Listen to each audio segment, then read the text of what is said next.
विश्वास रखना। हम अपने जीवन के अनुभव की बात कहते हैं, ऐसे टच नहीं कर सकता कोई। त्रिभुवन में चाहे जितना बड़ा ब्रह्म राक्षस वेताल कोई भी हो, कोई स्पर्श नहीं कर सकता।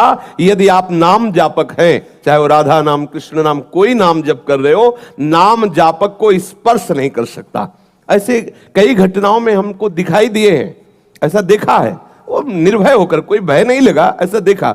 जैसे एक बार 3 बजे हम शौच के लिए कमंडल उठाया, तो जंगल में जाना होता था, कोई शौचालय की ऐसा, वो तो अभी कुछ वर्षों से शौचालय का ऐसी व्यवस्थाएं बनी नहीं, तो ग्रामीण आदि देशों में कहीं शौचालय पूरे नगर में नहीं होती थी, वो तो अभी व्यवस्थाएं हुई।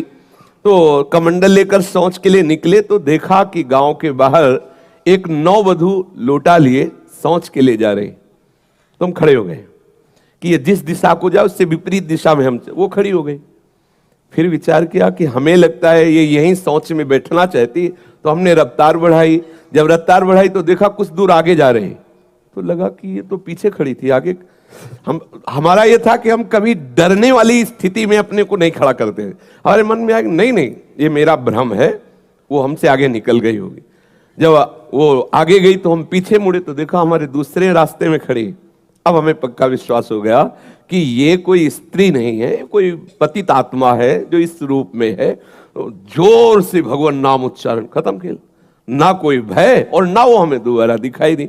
तो हमने जीवन में देखा है कि अगर कहीं ऐसी प्रेत आत्मा आदि हो, वो आपको परेशान नहीं कर सकती। आपको जैसे गोकर्ण के सामने धुंधकारी प्रकट हुआ, कभी वो अग्नि बनता, कभी वो ये बनता, कभी भेड़ बनता, कभी सिंह, समझ गए अधोगति को प्राप्त। लेकिन कोई ऐसा नहीं कि उनका अनिष्ट करे और रो के कह रहा था कि मेरा उद्धार कर दो, मेरा कल्याण कर दो। तो ये प्रेत आत्माएं भगवत धामवासी, भगवान नाम जापक वैष्णवों के प्रति अपना कल्याण करने के लिए आती है। किसी को भी कभी घबराना नहीं चाहिए। यदि कभी ऐसी परिस्थिति हो तो उच्च स्वर से नाम कीर्तन करने लगना, विश्वास करना, तुम्हें छू नहीं सकता कोई। ये हम इसलिए सत्ता नहीं मानते। जैसे कभी कोई प्रश्न करता है तो कह देते मेरे भगवान ही भूत रूप में आए। ये एक स्थिति है, एक भावना की स्थिति जो सत्य भावना है। वासुदेवा सर्वमिति, तो सब प्रभु ही है और सच्ची बात सब प्रभु ही है। लेकिन ये जो अगर हम उस स्थिति को नहीं पहुंचे तो पक्का समझ लो कि अगर प्रेत योनि का कोई भी जीव तुम्हारे सामने आता है और तुम भगवान नाम जप कर रहे हो तो तुम्हें कभी परास्त नहीं कर सकता।